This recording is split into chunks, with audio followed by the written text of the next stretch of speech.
Cerita dimulai di sebuah penjara pulau terpencil, tempat para narapidana menunggu akhir hidup mereka. Disinilah kita bertemu Stone, seorang wanita dengan masa lalu kelam sebagai mantan anggota pasukan khusus dan pengawal pribadi mendiang Senator Alan. Stone kini mendekam di balik jeruji besi, dituduh membunuh sang senator beserta keluarganya. Seorang dokter bernama Brooks mencoba berbincang dengan Stone. Brooks menawarkan sebuah kesepakatan, yaitu merubah hukuman mati dengan hukuman penjara seumur hidup, dengan syarat Stone bersedia berpartisipasi dalam sebuah uji coba medis. Uji coba ini, menurut Brooks, bertujuan mulia untuk menemukan obat bagi penyakit mematikan seperti kanker, AIDS, dan Alzheimer. Stone yang sinis dan tidak percaya lagi pada sistem keadilan, menolak mentah-mentah tawaran tersebut dan lebih memilih kursi listrik daripada menjadi kelinci percobaan. Baginya, tuduhan pembunuhan terhadap keluarga Senator Alan adalah sebuah jebakan yang membuatnya terdampar di pulau terkutuk ini. Brooks terus mendesak, mengingatkan bahwa tanggal eksekusi Stone tinggal sebulan lagi, dan ini adalah kesempatan terbaiknya untuk keluar dari pulau itu, terlepas dari apakah Stone merasa bersalah atau tidak. Whatever your offer is, Are you saying you want to die? then there's no justice for me. If you believe you're innocent, execution date is your best chance. No. What happened? Came through the window. Percakapan mereka kemudian terhenti ketika tiba-tiba muncul seekor burung yang menabrak jendela mereka. Setelah kejadian itu, dua orang penjaga penjara yaitu Lennon dan Woodhouse mengantar Stone kembali ke selnya. Suasana di blok sel sangat tidak bersahabat. Salah satu penjaga yaitu Woodhouse sering melontarkan hinaan dan provokasi.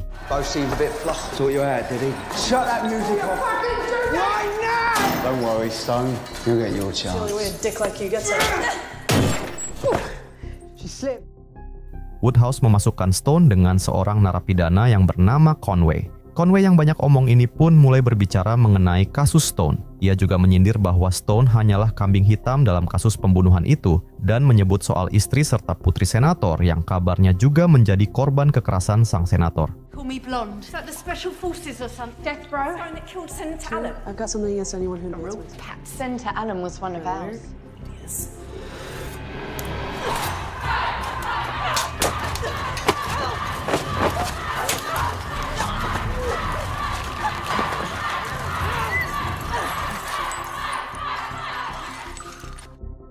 Akibat kejadian barusan, pergelangan kaki Stone terluka parah. Lennon yang tampaknya memiliki sisi kemanusiaan lebih dibanding penjaga lain, kemudian membawa Stone yang terluka ke klinik penjara. Namun perawat jaga bernama Bragg bersikap acuh tak acuh dan enggan memberikan perawatan yang layak. Bragg bahkan menyarankan agar Stone dibawa kembali saja ke selnya karena sebentar lagi dia juga akan dihukum mati. Setelah didesak Lennon, Bragg akhirnya setuju merawat Stone, tapi dengan syarat Stone diikat di tempat tidur. Stone juga tidak diberi obat penghilang rasa sakit, karena Bragg lebih memilih menjualnya di pasar gelap pulau untuk keuntungan pribadi. Beberapa saat kemudian, ada penjaga yang membawa seorang tahanan pria dari Blok D yang merupakan laboratorium uji coba. Pria itu dalam kondisi kejang-kejang hebat. You might have noticed that One of the wardens jumped from the test lab mid-trial.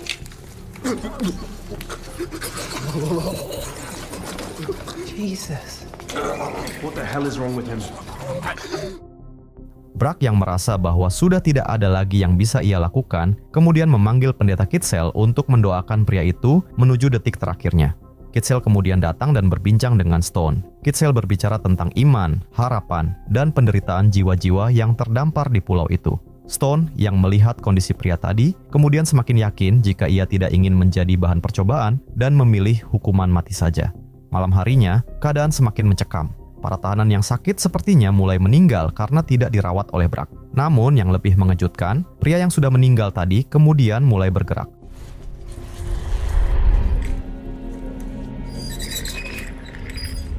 It cures cancer.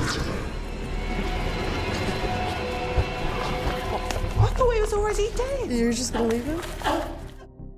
Beberapa saat kemudian, ketika Stone mulai tertidur kembali, tapi ia tiba-tiba terbangun ketika melihat jika pria tadi kembali bangkit menjadi zombie dan mulai menggigit para pasien di tempat tersebut.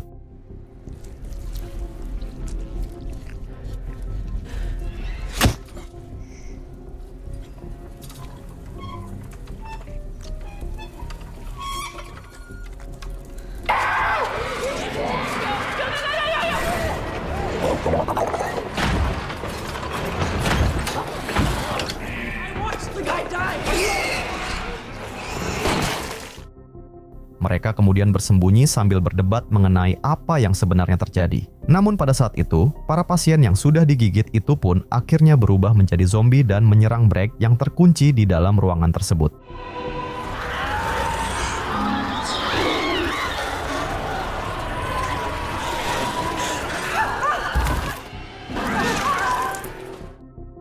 Sementara itu, Brooks kemudian menelpon kepala sipir sekaligus ketua penelitian di penjara tersebut yang bernama Crow untuk melaporkan apa yang telah terjadi.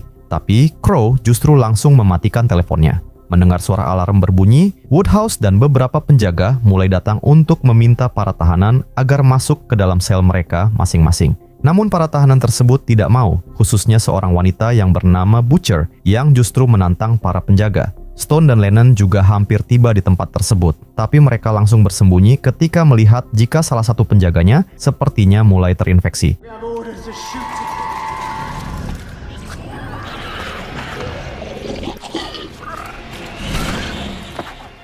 I thought he was a prisoner.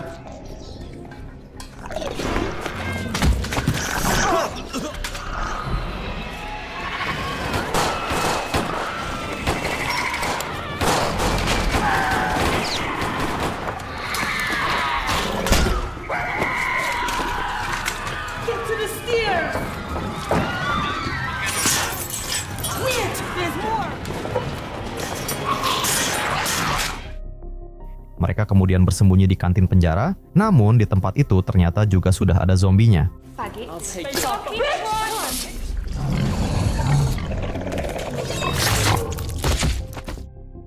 Mereka kemudian berdebat dengan apa yang harus dilakukan. Para tahanan dan penjaga memiliki rencana yang berbeda, sehingga keadaan mulai memanas di antara mereka.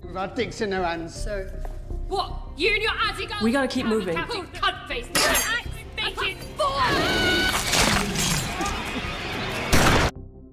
Mereka kemudian berhasil masuk ke ruangan Crow dan bersembunyi di sana. Terjadi ketegangan antara kelompok Stone dan Crow. Mereka menemukan berkas-berkas medis para tahanan. Butcher sangat terkejut menemukan data detail putrinya di antara berkas tersebut. Crow berkilah bahwa para tahanan telah setuju untuk diuji. Pada saat itu, salah satu tahanan yang tidak bisa berbicara yang bernama Francine mulai menunjukkan gejala sakit. Tapi ia tidak terinfeksi, melainkan karena ia mengalami kecanduan. Tiba-tiba listrik di tempat tersebut padam. Stone menyadari bahwa kotak sekring untuk blok mereka ada di ruang cuci yang bersebelahan dengan kantor Brooks. Dan karena mereka juga membutuhkan Brooks yang seorang dokter, Stone kemudian memutuskan keluar untuk menghidupkan listriknya, sekaligus mencari keberadaan Brooks.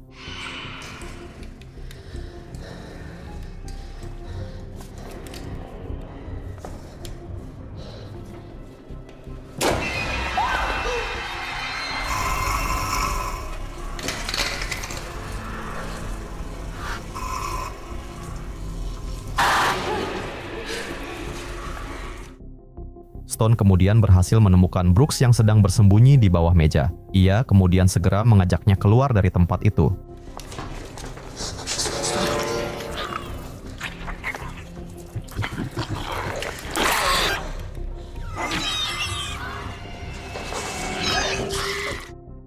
Sementara itu, Woodhouse menyarankan kepada Crow dan temannya yaitu Darnell untuk menyelamatkan diri mereka sendiri, bahkan jika harus mengorbankan para tahanan itu. Namun Crow dan Darnell sepertinya kurang setuju dengan rencana tersebut.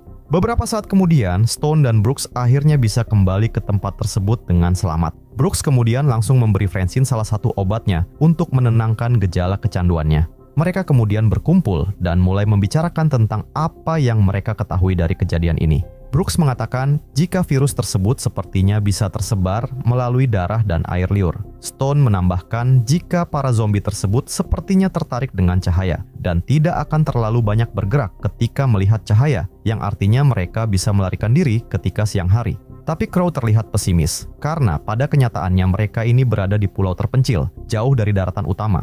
Dan ketika mereka masih berdiskusi, tiba-tiba Lennon menunjukkan gejala infeksi. Without communication, trapped here. Wait! We're infected! Fuck that. Brooks, there's gotta be something. He saved my life. Help him or I swear.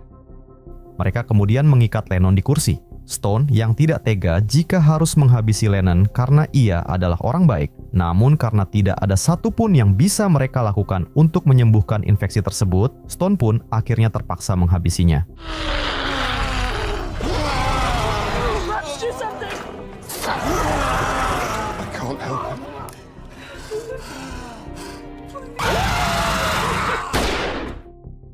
Sementara itu, di sayap lain, mereka melihat ada beberapa orang yang masih selamat yang berusaha membuka gerbang utama. Di antara orang-orang itu, ada anak Butcher dan juga saudara Crow, sehingga mereka berencana untuk menyelamatkan mereka, karena gerbangnya hanya bisa dibuka dari sisi yang berlawanan. Stone, Butcher, Crow, dan Brooks kemudian keluar untuk melakukan misi penyelamatan. I'm finding my sister.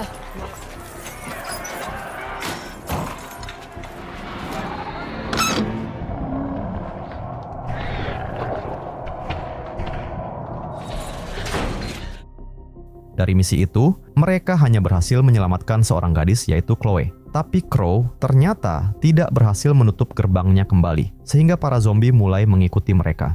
Mereka kemudian kembali berkumpul, dan di sini Ruiz menunjukkan sikap tidak sukanya kepada Chloe, hanya karena ia memiliki rambut pirang. Butcher kemudian membela Chloe dan mengancam Ruiz agar jangan berani mengganggunya. Stone kemudian menyadari bahwa para zombie tersebut ternyata bukan tertarik kepada semua cahaya, melainkan tertarik kepada cahaya lampu saja. Ia pun kemudian berencana untuk mengalirkan sumber listrik dari tenaga listrik yang digunakan di kursi listrik ke seluruh tempat tersebut. Mereka kemudian beristirahat sejenak untuk memulihkan tenaga. Namun di tempat lain, terlihat Anastasia yang sepertinya mulai bekerja sama dengan Woodhouse untuk menyelamatkan diri mereka sendiri dan menggunakan semua orang-orang tersebut sebagai korban untuk mengalihkan perhatian para zombie. Sementara itu, Crow yang melihat bagaimana pria yang melarikan diri tadi pertama kali terinfeksi, kemudian mulai menyadari bahwa sudah tidak ada kesempatan hidup bagi mereka semua.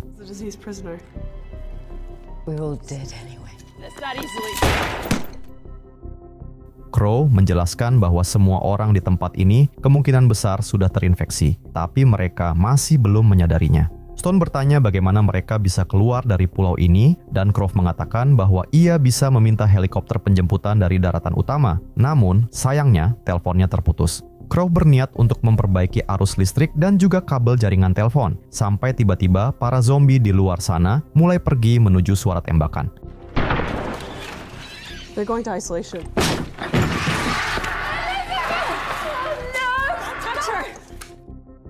Ternyata zombie itu adalah saudara perempuan Crow yang bernama Elizabeth. Stone berniat menghabisi zombie itu, tapi Crow mengancam jika Elizabeth meninggal, maka ia tidak akan mau meminta helikopter penjemputan, karena daratan utama akan mengirimkan helikopter itu jika Crow saja yang memerintahkan. Sementara itu, Butcher dan yang lain berusaha menghabisi para zombie yang mulai mendekat.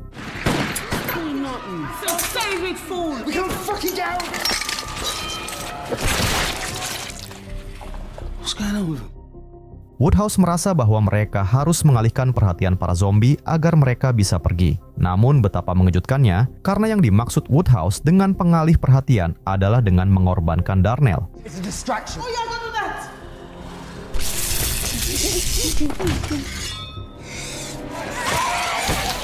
Don't patronize me. Mereka kemudian bertemu dengan Stone dan Crow yang kini membawa zombie Elizabeth. Woodhouse berniat menghabisi zombie tersebut, tapi Crow mengancamnya jika berani macam-macam. Dan sementara mereka membahas bagaimana cara menghidupkan listrik di sana, ternyata Ruiz pergi ke tempat Chloe untuk menghabisinya.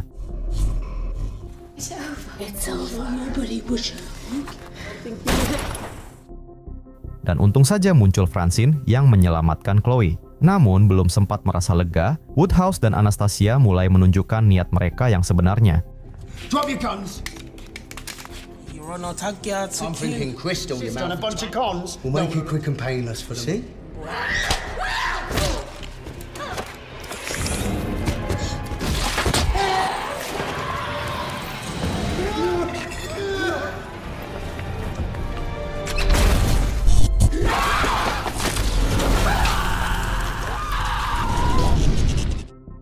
Mereka kemudian melanjutkan perjalanan, tapi pintu di depan mereka terkunci. Mereka bisa saja menaiki tangga sebagai jalan pintas, namun Crow tidak bisa membawa Elizabeth. Mereka kemudian memerintahkan Chloe untuk memasuki saluran ventilasi untuk melihat jika ada zombie di balik pintu tersebut.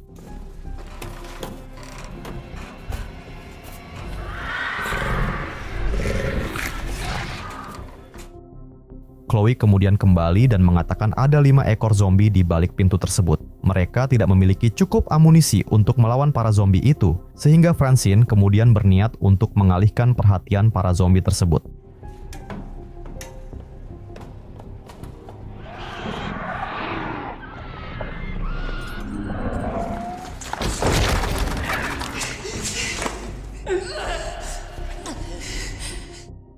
Setelah para zombie tersebut pergi, mereka kemudian melanjutkan perjalanan untuk memperbaiki saluran teleponnya. Setelah beberapa saat, akhirnya mereka berhasil memperbaikinya. Crow kemudian segera melakukan panggilan ke daratan utama, tapi bukannya meminta bantuan untuk mengirimkan helikopter, Crow justru memerintahkan untuk melakukan penghancuran pulau tersebut. Setelah melakukan itu, ia sengaja melepaskan Elizabeth untuk menggigitnya.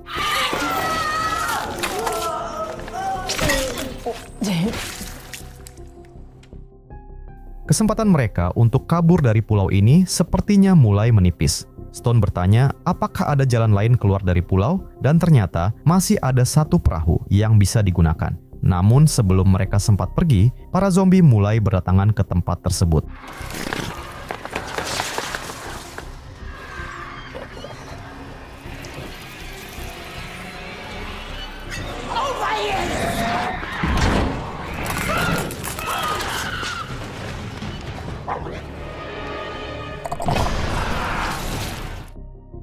Stone, Brooks, dan Chloe berhasil melarikan diri.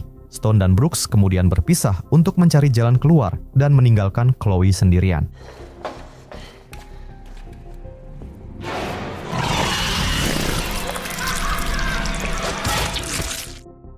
Dan untung saja muncul Butcher yang ternyata masih selamat. Tapi Chloe yang ditinggal sendirian tadi tidak sadar jika ada zombie di sampingnya.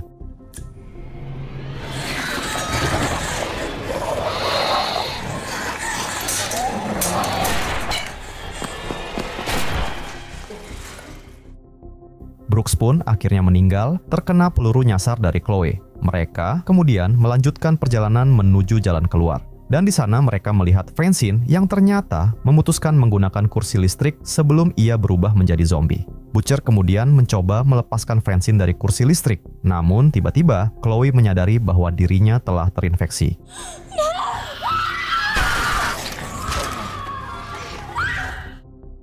Butcher akhirnya juga tergigit Francine, dan melihat para zombie yang sudah mulai berdatangan, ia kemudian meminta Stone untuk melarikan diri dari tempat itu. Sementara ia akan menggunakan kursi listrik bersama dengan Chloe dan memancing para zombie tersebut agar mereka tersengat listrik bersama.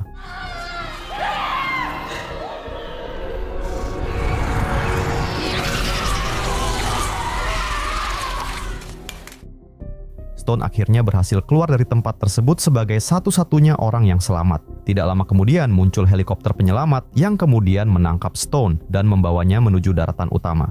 Tapi ketika di tengah perjalanan, ternyata Stone juga sudah terinfeksi dan ia pun mulai berubah menjadi zombie. Cerita dimulai di sebuah panti asuhan di Raccoon City. Claire Redfield kecil sedang tidur ketika dibangunkan oleh suara-suara aneh.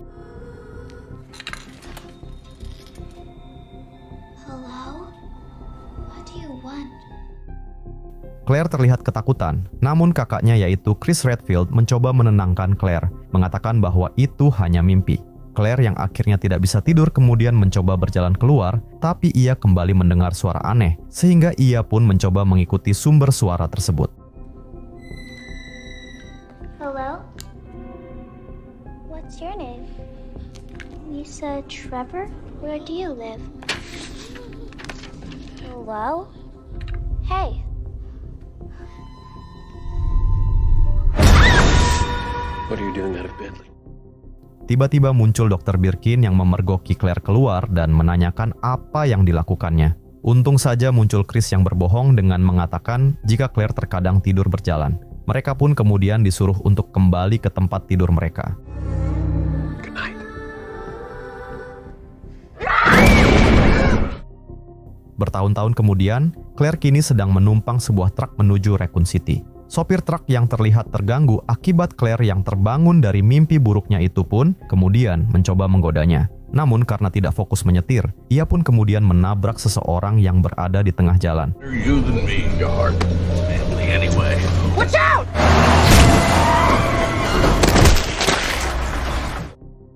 Claire dan sopir truk turun untuk memeriksanya. Tapi ketika mereka sedang berdebat dengan apa yang harus mereka lakukan, tiba-tiba orang itu bangkit kembali dan pergi menuju ke dalam hutan. Mereka masih tidak menyadari hal itu, sampai ketika anjing sang supir kemudian turun dan mulai menjilati darah orang tadi.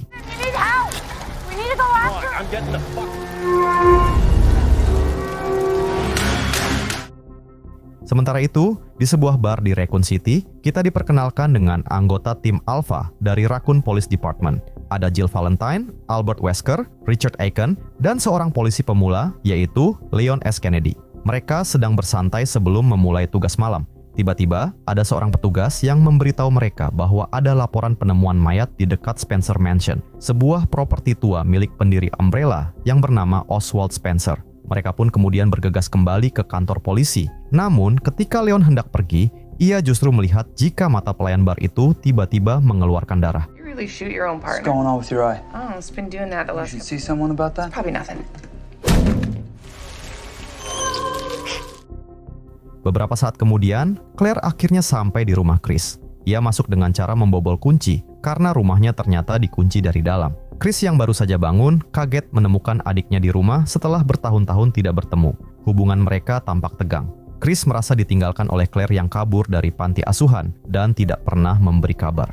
Ia juga merasa berhutang budi pada Umbrella dan Dr. Birkin yang telah membantunya tumbuh dewasa dan masuk akademi kepolisian. Claire menjelaskan alasannya kembali. Ia menunjukkan sebuah video dari seorang jurnalis konspirasi bernama Ben Bertolucci. Dalam video tersebut, Ben mengklaim bahwa Umbrella Corporation telah meracuni pasokan air Raccoon City selama bertahun-tahun. So the water, this whole town's been poisoned. Come on. Thought that they could let this town all shiny poisoning the water. He's out of the bottle. What they're gonna do to this town? I've been able to make contact. He's crazy and conspiracy theories.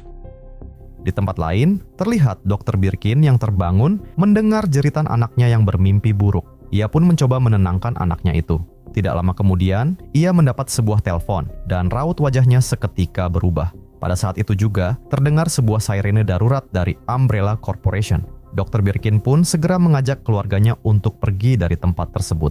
Sementara itu, Chris kemudian bergegas pergi menuju kantor polisi dan meninggalkan Claire sendirian di rumah. Tapi tidak lama setelah kepergian Chris, keanehan pun mulai terjadi pada orang-orang di sekitarnya.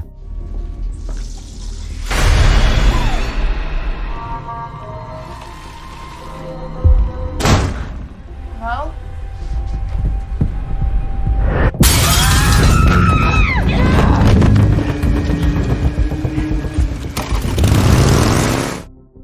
Beberapa saat kemudian, para anggota polisi telah berkumpul untuk mendengarkan briefing dari Chief Irons. Ia meminta mereka semua untuk bergegas pergi menyelidiki tim Bravo yang dikirimkan ke Spencer Mansion beberapa jam lalu, yang sampai sekarang tidak ada kabarnya. Namun tanpa sepengetahuan mereka, Wesker mendapatkan pesan misterius yang berusaha ia sembunyikan.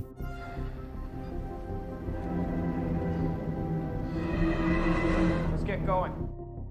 Sementara itu di tempat lain, anjing milik sang sopir akhirnya terinfeksi setelah menjilat darah orang yang ditabrak tadi dan kini mulai berubah menjadi zombie. Anjing itu pun kemudian menggigit tangan sang sopir. Beberapa saat kemudian, setelah para polisi berangkat dan meninggalkan Leon di kantor polisi, sang sopir truk yang akhirnya juga menjadi zombie kemudian mulai kehilangan kendali truknya yang kini menuju ke kantor polisi.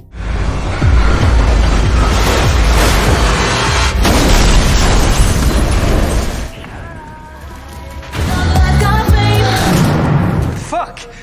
There may be others.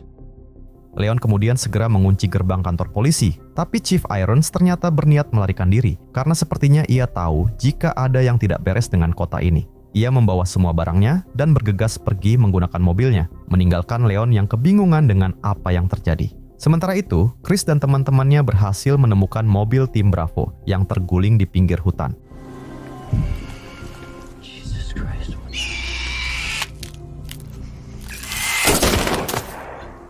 Really? Chief Irons akhirnya sampai di perbatasan. Namun ia tidak bisa keluar karena tempat tersebut dijaga para pasukan Umbrella Corporation. Dan ketika semua orang mulai mencoba meminta penjelasan apa yang terjadi, tapi para pasukan tersebut justru menembaki mereka.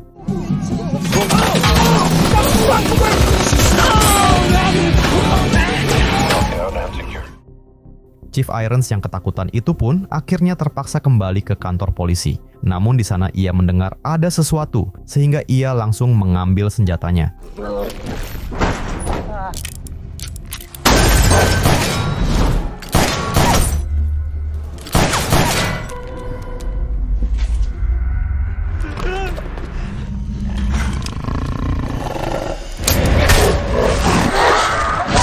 Drop your gun, show me your hand! Got a gun.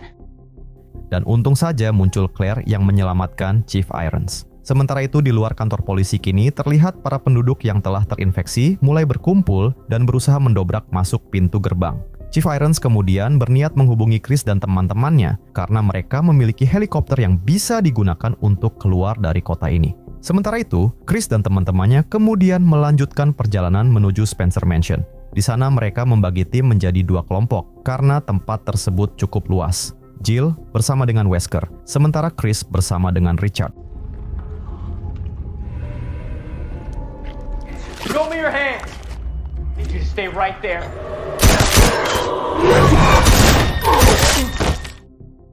Chris kemudian menyuruh Richard untuk melihat lantai atas, sementara ia berusaha menolong polisi yang sekarat tersebut.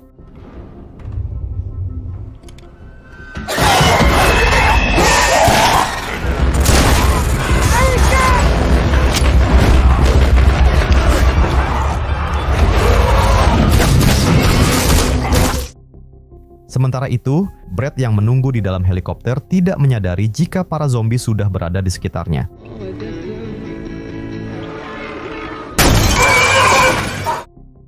Di sisi lain, Jill dan Wesker masih belum menyadari semua kejadian barusan. Wesker masih fokus dengan pesan yang ia terima dan mencoba mencari jalan keluar sesuai yang ada di dalam pesan. Tapi pada saat itu, Brad yang tergigit zombie tadi mulai mengarahkan helikopter ke arah mereka.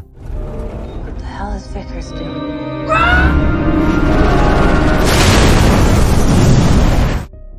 Di kantor polisi, Claire dan Leon yang sedang mengambil senjata kemudian mendengar suara minta tolong dari bawah tanah. Ternyata itu adalah Ben yang telah dipenjara akibat teori konspirasi yang ia sebar mengenai Umbrella Corporation. Leon yang terlalu gegabah mendekati Ben kemudian membuatnya berhasil merebut senjata Leon dan memintanya untuk mencari kunci untuk membuka sel penjaranya. Open the goddamn door. Okay. Fucking Christ, hurry up. Well, I'm done taking chances.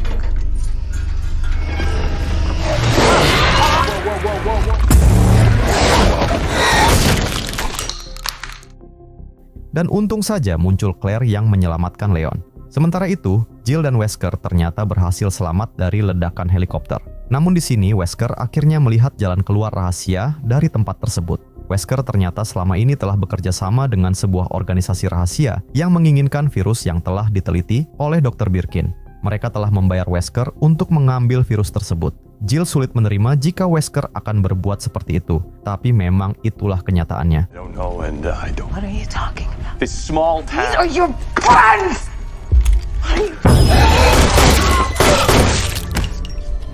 Wesker. Sementara itu, para zombie yang berkumpul di depan gerbang kantor polisi kini semakin banyak, sehingga gerbang tersebut tidak sanggup lagi menahan para zombie. No way, come on. Ducks this way.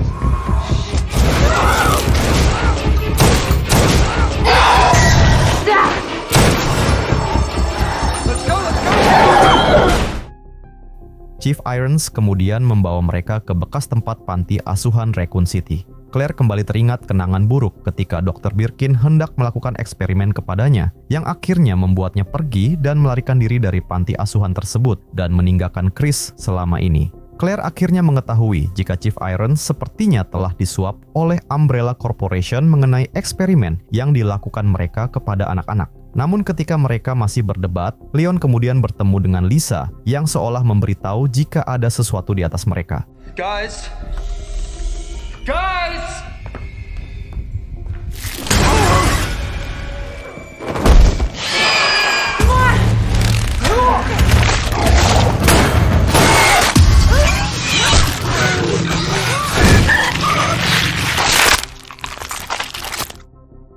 Setelah berhasil mengalahkan liker tersebut, Lisa kemudian menuntun mereka ke suatu tempat. Ia memberikan sebuah kunci yang ternyata untuk membuka elevator tersembunyi di ruangan tersebut.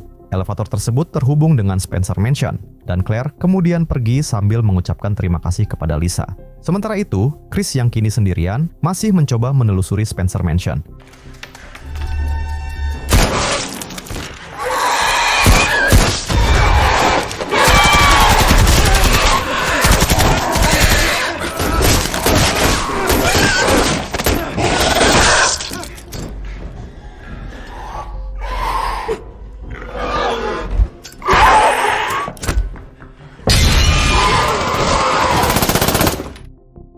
Dan untung saja muncul Jill yang membantu Chris. Jill kemudian memberitahu Chris bahwa Wesker telah berkhianat. Sementara itu, Claire dan Leon akhirnya tiba di ruang bawah tanah Spencer Mansion. Di sana mereka melihat sebuah laboratorium tua yang sudah ditinggalkan. Dan mereka kemudian memutar rekaman tentang eksperimen yang mereka lakukan kepada Ashford Twins yang merupakan keturunan dari salah satu pendiri Umbrella Corporation, yaitu Edward Ashford. Melihat hal itu, Claire semakin muak karena ia kembali teringat dengan masa lalunya di tempat ini. This is where they try to bring What is this place?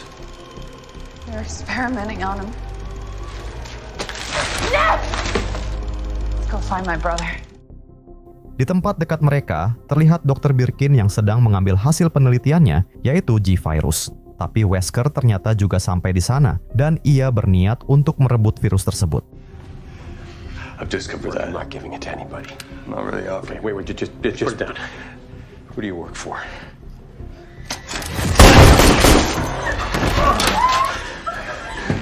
Hey! Kid!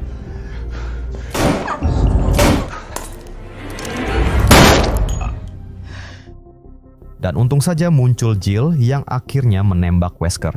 Di sela nafas terakhirnya, Wesker meminta maaf kepada mereka karena telah berkhianat. Ia kemudian memberitahu sebuah jalan keluar yang bisa mereka pakai untuk pergi dari tempat tersebut. Karena ternyata Umbrella Corporation berniat menghancurkan Raccoon City untuk menghapus semua jejak mereka. Mereka pun kemudian membawa anak Dr. Birkin yaitu Sherry untuk segera pergi dari sana. Namun Dr. Birkin tadi tiba-tiba bangkit kembali karena ia ternyata telah menggunakan salah satu serum G-Virus. Mendengar raungan Dr. Birkin, Jill dan Chris kemudian terpaksa bersembunyi terlebih dahulu. Chris, you really believe you?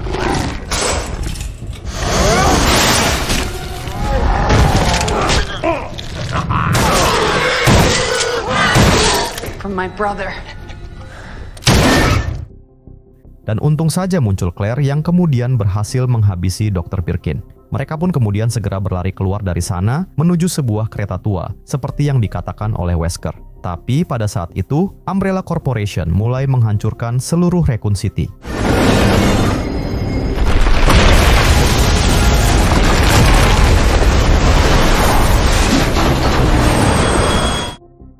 Kereta mereka akhirnya tidak bisa berjalan karena tertimpa reruntuhan. Dan ternyata Dr. Birkin tadi masih hidup dan kini telah bermutasi menjadi G-Mutants.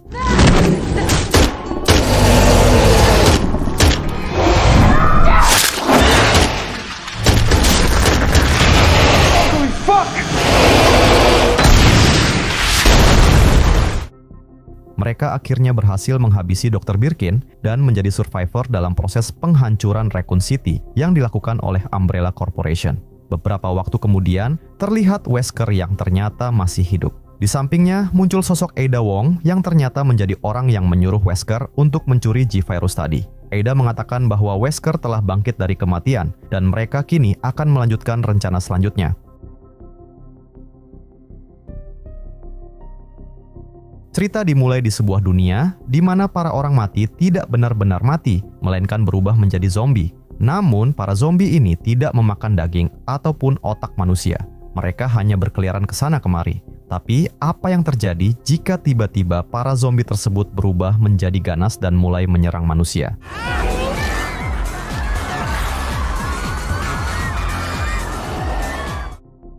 Di sebuah kota, di mana para manusia tinggal bersama dengan para zombie yang disebut sebagai living impaired, terlihat mulai terjadi huru-hara. Para manusia merasa dirugikan karena para zombie membuat jumlah populasi menjadi bertambah.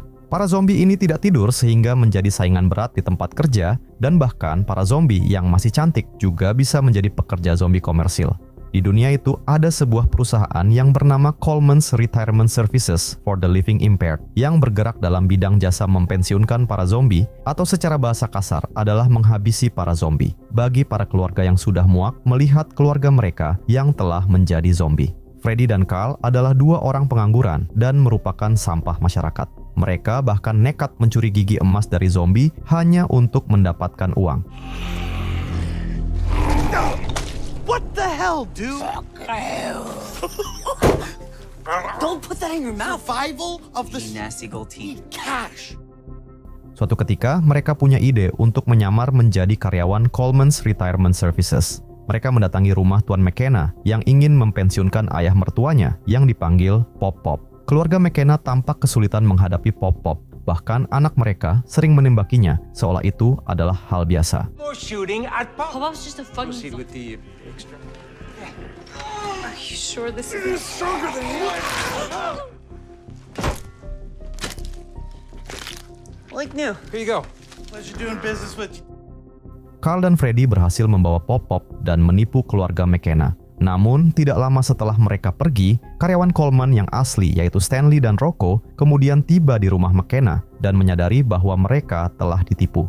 Beberapa saat kemudian, Carl dan Freddy ternyata menyerahkan Pop-Pop kepada seorang pria bernama Don yang merupakan jasa pengumpul zombie ilegal. Dan karena kondisi Pop-Pop yang sudah rusak, Don hanya membayar setengah harga saja. It's not that bad. He's holding on the pogos. Inspiring. Head spinning zombie. Full price. What? Fine. You win.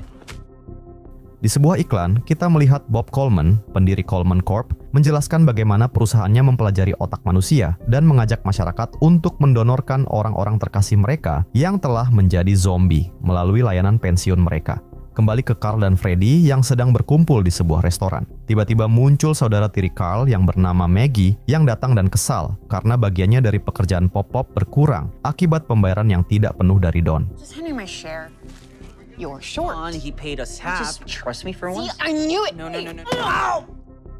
Sementara itu, di kantor Coleman Corp, seorang eksekutif bernama Hannity memarahi Stanley dan Rocco karena banyak calon zombie yang hilang di wilayah mereka, yang tentu saja itu diakibatkan oleh ulah Carl dan Freddy, sehingga Hannity memutuskan untuk menahan gaji mereka sampai masalahnya berhasil diatasi. Why you're here? We got our pickup stolen. A lot of all coming. They're stealing. You are currently owned. We're withholding your last bit. Understood. Freddy kemudian mengunjungi rumah Carl. Di sana, ia bertemu Nyonya Neart yang merupakan nenek Carl yang tampak cemas karena dokter mengatakan bahwa ia akan menjadi zombie. Sementara itu, Carl sedang sibuk di kamarnya menonton Zelfirella, seorang bintang zombie komersil yang diperankan oleh seseorang bernama Jane. Tapi sebelum hendak memulai acaranya, tiba-tiba muncul Freddy dengan topeng pegulatnya.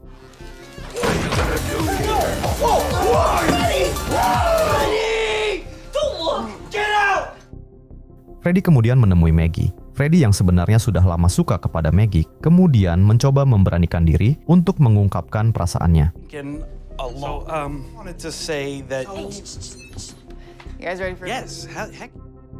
Dalam perjalanan menuju lokasi pengambilan zombie berikutnya, Freddy menunjukkan sebuah cincin yang terpasang di jari busuk kepada Carl. Ia berencana melamar Maggie menggunakan cincin itu. Carl merasa jijik dan mengatakan bahwa Maggie tidak menyukai Freddy. Mendengar perkataan itu, Freddy pun marah dan mereka pun bertengkar. You're not even dating. That word thing stinks. Conversation grosses me. Maggie doesn't even like you. I'm sorry, man. Filth on the internet makes you... Okay, you wanna go there? Let's go. Ternyata panggilan pengambilan zombie itu adalah jebakan. Semua itu adalah ide Stanley dan Rocco untuk menjebak siapa sebenarnya yang selalu mengambil zombie milik mereka. Stanley dan Rocco kini menuntut $50.000 dan mereka mengancam akan mencelakai nenek Carl jika mereka tidak membayar dalam waktu 24 jam. Yes, we have. Shut up. Well, we're here for... It was a trap. What we're capable of. We understand. It's fine. No, wait. Shut up. Go. Beberapa saat kemudian, Carl dan Freddy telah dikembalikan ke tempat tinggal mereka. Namun ternyata Stanley dan Rocco telah menculik nenek Carl sebagai gantinya.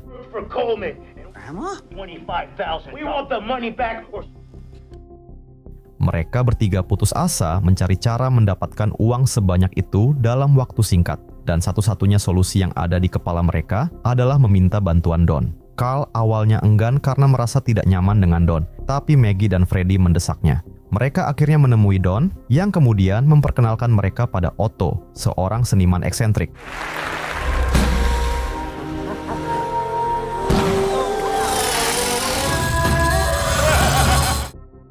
Otto menawarkan pekerjaan bernilai tinggi, yaitu mengambil Debbie Jones yang juga dikenal sebagai Zelfirella dari pemakaman Country Hill. Namun tempat tersebut merupakan properti milik Coleman. I gathered quite a list. I want her at my arm. Zelfirella. She's been located in her. All the boring info. This cemetery. You want us to steal from 25? It's double. All right. Rencana pun terbentuk. Mereka akan mencuri dari Coleman untuk membayar tebusan kepada Stanley dan Rocco yang juga merupakan karyawan Coleman. Jadi intinya, mereka akan mencuri dari Coleman untuk membayar Coleman. Sementara itu di Coleman Corp, Hannity mempresentasikan proyek Zoltan. Ini adalah formula kimia yang sangat tidak stabil dan menular, dirancang untuk membuat para zombie menjadi sangat agresif dan bahkan meledak. Ia berencana menggunakan Zoltan pada acara pameran seni Otto sebagai langkah untuk memberantas zombie. Proud to present Project Zoltan.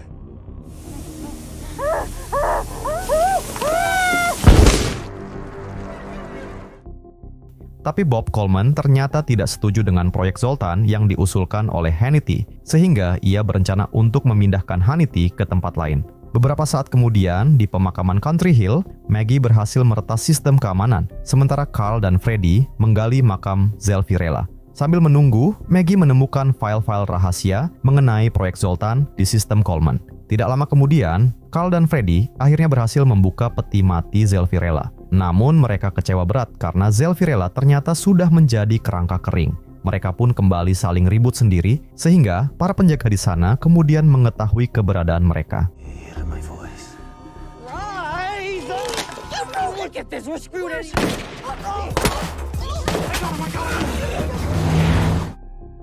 Keesokan harinya, Hannity menemukan Bob Coleman telah meninggal dan berubah menjadi zombie.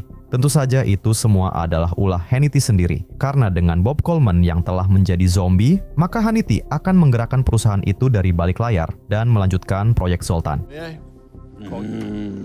Inspiration, seizing all opportunity, seizing mine. I'm taking over.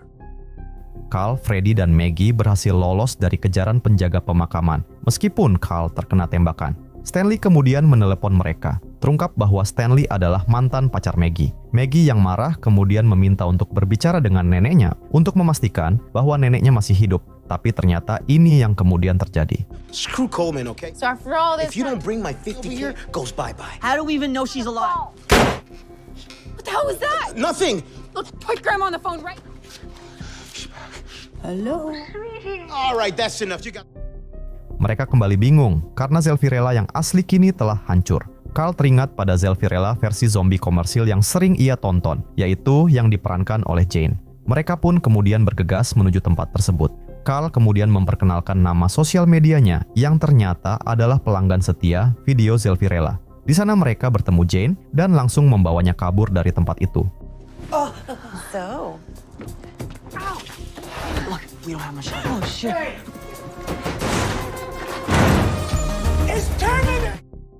Di dalam perjalanan, karena terlalu fokus mendengar berita di radio, Fred kemudian tidak sengaja menabrak zombie. Freedom of speech. You should definitely Love. Freddy, pull over. Stanley kemudian menghubungi mereka lagi dan memintanya agar segera menyerahkan uangnya. Namun ketika mereka hendak pergi, ternyata Jane sudah menghilang. Carl pun mencoba mencarinya, dan ternyata Jane mulai curiga kemana mereka mau membawanya. Hello? Baby! Where are you taking me? We're taking 2 automatics. I think Artist and... wants you to be his date for tonight's event. That's so romantic. Sementara itu, tiba-tiba muncul seorang sheriff yang dikira akan menahan mereka karena mereka kini buronan. Tapi ternyata sheriff itu tidak tahu dan justru membantu mereka melepaskan zombie yang tersangkut di roda mobilnya. Carl yang melihat kejadian itu kemudian mengira jika temannya akan ditahan, sehingga ia langsung menghajar sheriff tersebut. There you go, folks. Get rid of that smell. What the hell did you do? Salt on A really nice... How was I supposed to... Fuck all of you. Di tempat lain, terlihat asisten Bob Coleman yang sedang merawatnya. Namun tiba-tiba muncul Hannity yang kemudian melepaskan gas dari proyek Zoltan. Hannity. focus on scary moments of special forces. Following.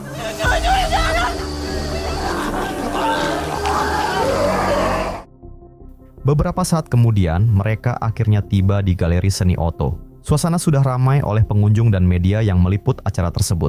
Hannity juga terlihat sudah ada di tempat tersebut. Dan ketika acara utama para zombie sudah dimulai, Hannity mulai melepaskan gas proyek Zoltan ke dalam ruangan tersebut.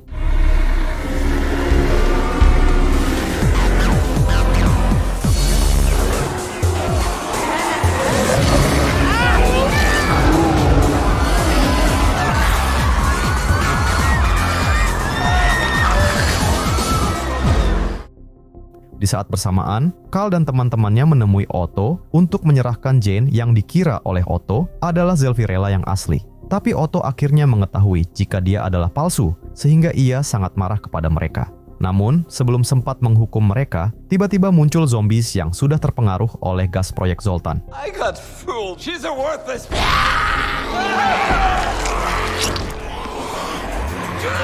Adios, guys.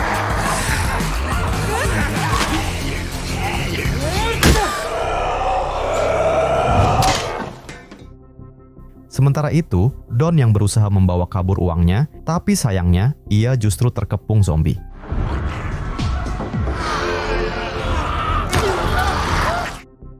Carl dan teman-temannya kemudian berniat pergi dari tempat tersebut. Namun mereka baru sadar bahwa semua zombie-zombie tersebut kini telah berubah menjadi ganas. Keadaan diperparah dengan berita bahwa merekalah yang menjadi teroris dan yang menyebabkan semua kekacauan ini. Tapi mereka baru sadar bahwa Jane sudah tidak ada di tempat tersebut.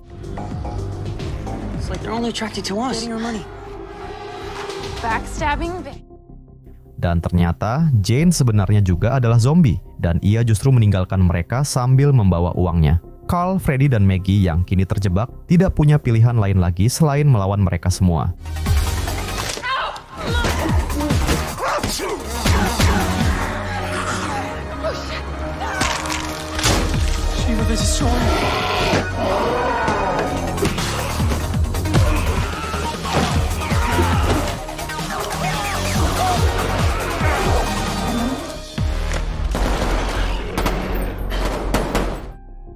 Tiba-tiba seluruh zombie tersebut ditembaki oleh Hannity dan anak buahnya.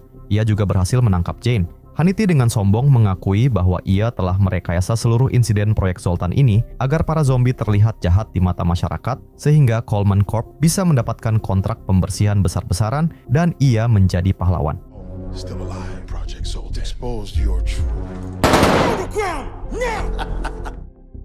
Namun ternyata salah satu anak buah Hannity adalah Stanley yang berhasil menyusup. Stanley yang sudah muak kepada Hannity kemudian berniat untuk mengambil uang itu untuk dirinya sendiri. Tapi karena terlalu banyak bicara, Hannity berhasil merebut senjatanya dan membuat Stanley pingsan. Hannity pun kemudian berniat untuk menghabisi mereka semua. Perfect scapegoat.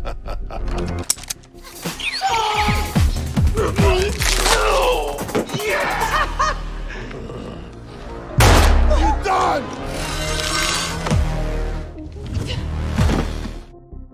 Ketika mereka mengira jika Freddy telah tewas, namun ternyata peluru tadi mengenai cincin yang dibawanya untuk melamar Maggie. Tapi mereka baru menyadari jika uang mereka telah hilang, dan juga Stanley.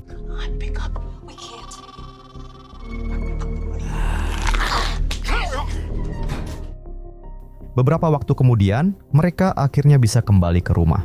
Mereka terlihat santai sambil menikmati kehidupan mereka. Namun kali ini ada yang sedikit berbeda, karena di luar kini terlihat para zombie yang telah menjadi ganas telah menghancurkan seluruh kota. Dan inilah awal mula kiamat zombie yang sebenarnya.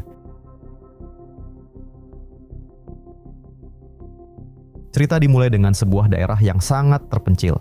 Tidak lama kemudian, kita mendengar laporan radio tentang serangan anjing di lokasi konstruksi dengan dugaan kasus rabies. Anjing tersebut dilaporkan sudah diamankan oleh pemiliknya. Seorang petugas bernama Neil merespons panggilan tersebut. Setibanya di lokasi, Neil bersama rekannya yaitu Cortez mencoba melihat anjing yang berada di kandang.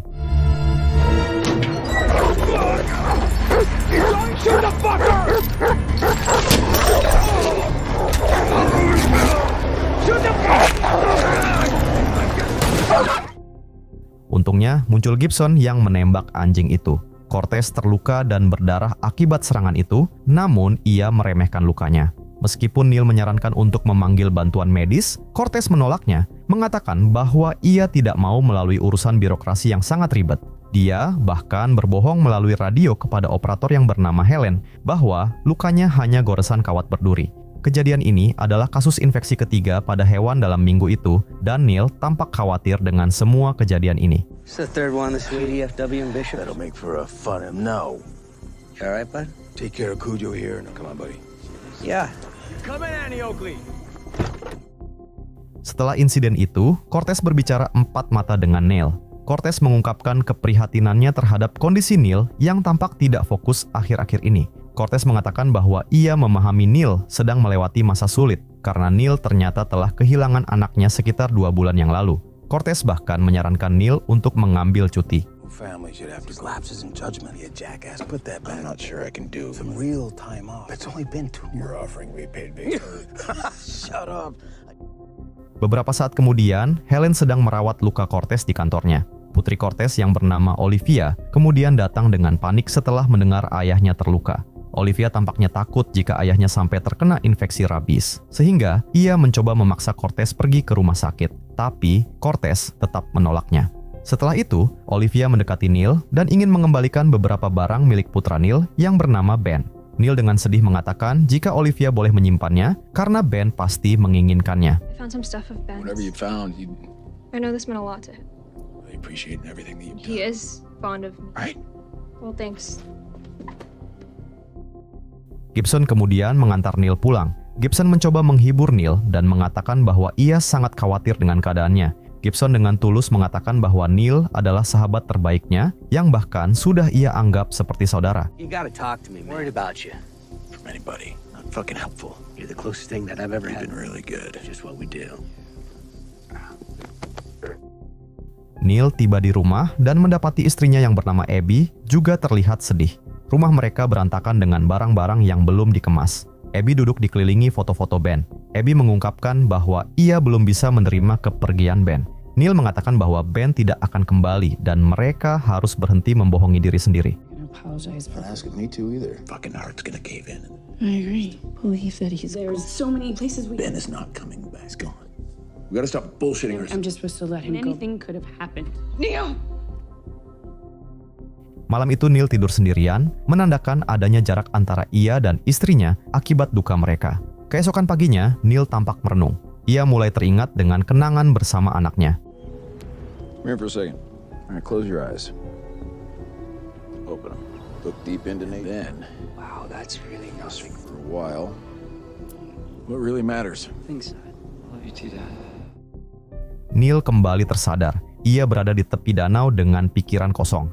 Ia merasa bahwa semua kehidupan bahagia miliknya kini telah berakhir. Neil berpikir bahwa inilah akhirnya. Namun ia kemudian mengurungkan niatnya ketika tiba-tiba ia melihat ada seorang wanita yang hampir tenggelam di danau itu.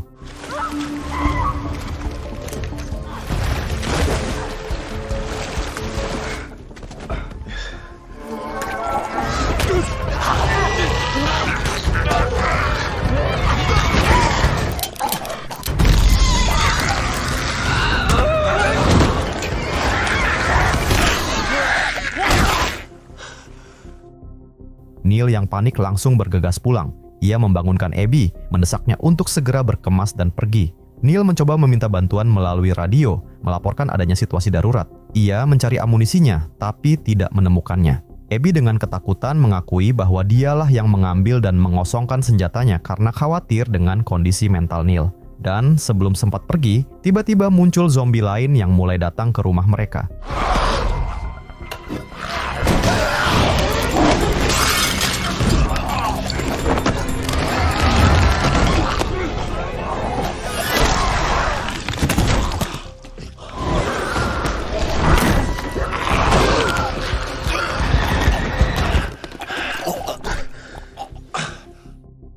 Neil langsung membawa istrinya masih belum terlalu sadar itu ke dalam mobil dan bergegas pergi dari sana.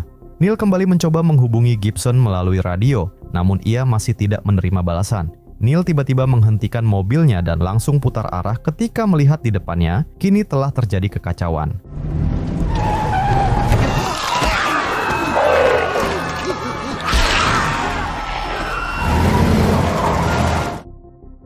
Setelah berkendara cukup jauh, Neil kemudian berhenti sejenak dan mencoba menjelaskan apa yang terjadi kepada Abby. Please just tell me what's going on. Monsters. Maybe keep your eyes open to see what we're up against. I know whatever has happened. I believe you. And explain to me what is scared. You're scaring me. Something very bad. Infected.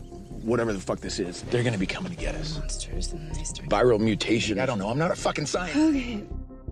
Rencana mereka adalah singgah sebentar di rumah untuk mengambil perbekalan, lalu pergi ke rumah Cortez. Tapi saat itu Neil baru teringat bahwa Cortez pernah terkena gigitan anjing gila kemarin, sehingga ia mulai curiga jika itu adalah penyebab semua kejadian ini. Beberapa saat kemudian, mereka tiba di rumah mereka. Neil meminta Abby menunggu di truk dan mengunci pintunya. Namun Abby tidak mendengarkan dan masuk ke dalam rumah. Neil menyusulnya dan menemukan Abby di kamar anaknya. Ia kembali menangis sambil mengingat anaknya. You think I'm crazy. We need to keep looking. He's gonna go straight to mice.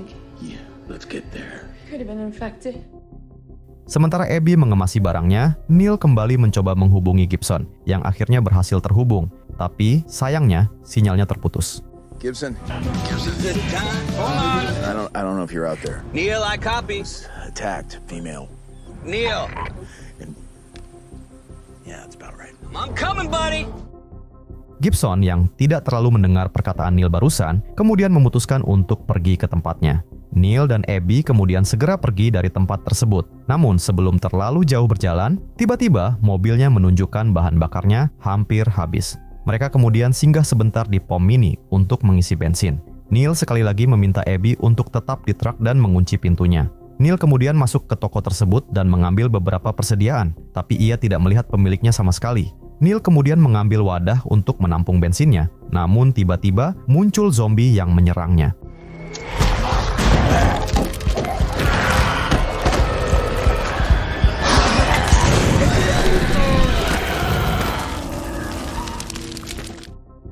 Neil kemudian bergegas kembali ke mobilnya dan kemudian mengajak Abby untuk membantunya membawa sebanyak mungkin persediaan dari toko tadi.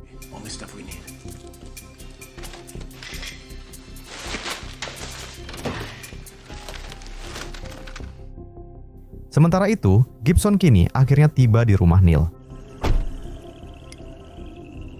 Anybody out here? Oh shit.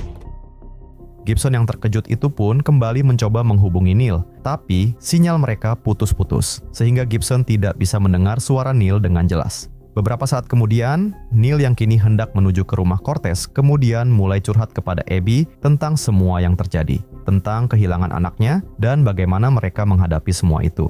I'm not sure it's possible. Like what? You to do anything stupid. There enough. You need to be an exquisite. Beberapa saat kemudian, mereka akhirnya tiba di rumah Cortez. Neil sekali lagi meminta Abby menunggu di mobil dan memberinya pisau untuk berjaga-jaga. Neil kemudian masuk ke rumah Cortez, mencoba berharap jika mereka semua masih baik-baik saja. Mike? Hey, Mike!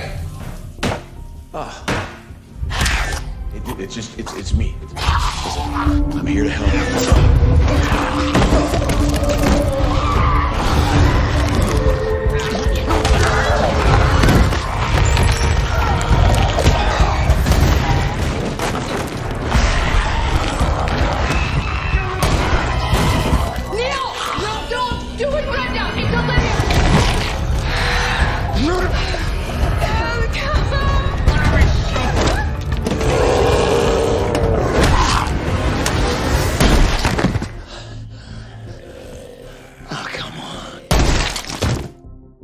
Neil kemudian mencoba mencari Abby yang dibawa kabur oleh zombie Olivia. Ia melihat Abby sedang dikejar Olivia dan hendak menolongnya, namun tiba-tiba ia terselip dan jatuh ke bawah. Dan ketika pingsan, Neil kembali mengingat sekelebat ingatan tentang anaknya. You gonna go after him? You didn't want to follow me, Dad! Please help! Just talk to me. They're coming. Ben! Ben! Ben! Keesokan paginya, Neil akhirnya terbangun dari pingsannya. Tapi di tempat itu sudah mulai banyak terlihat zombie yang berkeliaran.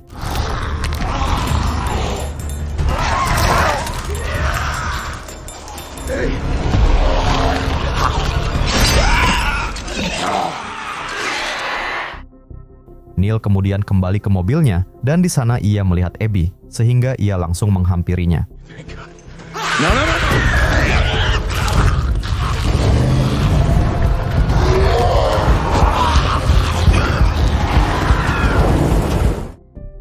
Setelah pergi cukup jauh, Neil kembali mencoba menggunakan radionya untuk menghubungi siapapun yang bisa mendengarnya. Pada saat itu Gibson mendengar panggilan Neil, namun sekali lagi sinyalnya tidak terlalu baik. Anybody can hear me. My wife is compromised, not infected. Whatever's happening. Hey Neil, it's Gibbs. You copy? If that was someone responding towards Wolf Pass. No way. Neil pun kembali melanjutkan perjalanannya menuju Menara Wolf Pass dengan tujuan untuk menghubungi siapapun dari posisi yang lebih tinggi. Tapi di sepanjang jalan, ia melihat jika orang-orang di sana juga sudah menjadi zombie.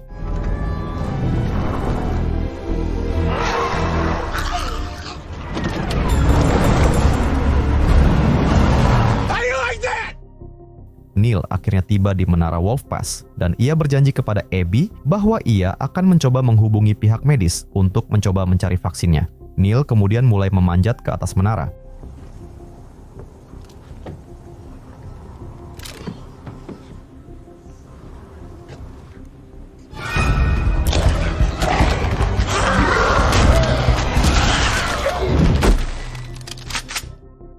Neil kemudian mencoba menggunakan radio di sana dan ia akhirnya berhasil menghubungi Alpine Grove Medical Center. Neil melaporkan bahwa istrinya telah terinfeksi dan membutuhkan perawatan segera. Pihak medis menyuruhnya untuk tetap di Wolf Pass dan menunggu bantuan.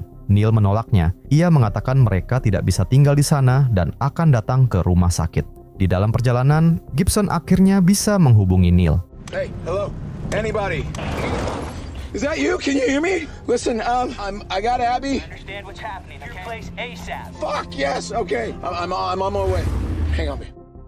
Setelah mendengar suara Gibson, Neil akhirnya bergegas kembali ke rumahnya, berharap ia membawa kabar baik terkait infeksi tersebut. Neil kemudian membawa Abby untuk menemui Gibson. Gibbs.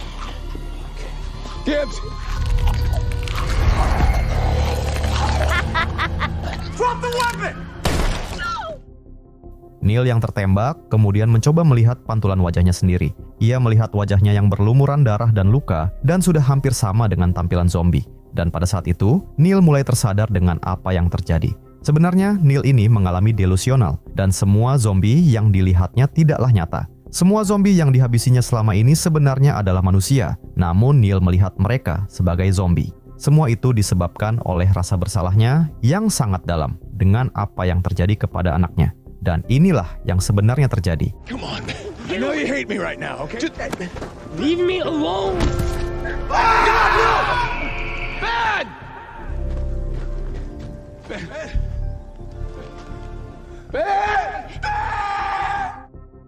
Neil mengalami delusional yang sangat parah, yang bahkan ia tidak menyadari jika anaknya sedang sekarat di sampingnya. Abby yang sebenarnya sedari tadi mencoba berteriak dan mengatakan untuk meletakkan senjatanya, tapi di mata Neil itu adalah istrinya yang telah menjadi zombie, sehingga ia mencoba menembaknya. Namun para polisi kemudian langsung menembak Neil terlebih dahulu, dan akhirnya cerita Neil sang delusional telah berakhir.